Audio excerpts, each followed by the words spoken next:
Bonjour à tous, bienvenue au Vidéojournal et bonne année 2025.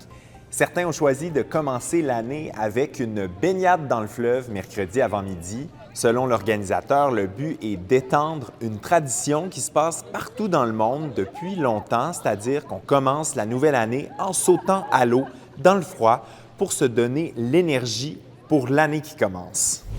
Des dizaines de milliers de personnes se sont rassemblées devant l'Assemblée nationale et sur Grande Allée pour défoncer l'année.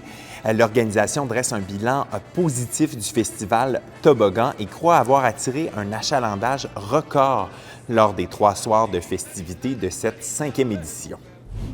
Et la nouvelle année marque l'entrée en vigueur de la réforme de la collecte des matières recyclables. Désormais, c'est Éco-Entreprises Québec qui s'occupe de la gestion des collectes pour toute la province.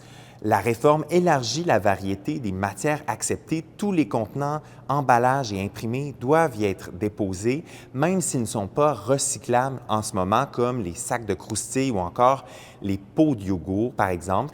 Parmi les produits interdits, on retrouve notamment les aérosols. Le gouvernement de François Legault espère réduire la quantité de matière acheminée dans les sites d'enfouissement et augmenter le taux de recyclage. Et parlant de matières qui pourraient être davantage recyclées, il y a certainement le textile.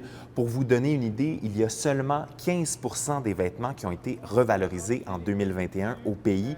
Et dans la même année, il y a 300 000 tonnes de textiles qui ont pris le chemin des sites d'enfouissement au Québec. Mais il y a des entreprises qui le récupèrent. Mon collègue Philippe Grenier est allé à la rencontre d'entreprises innovantes. C'est un texte à lire sur l'appli RC Info et un reportage complet à voir ce soir au Téléjournal Québec. Je vous dis à demain. Bye bye!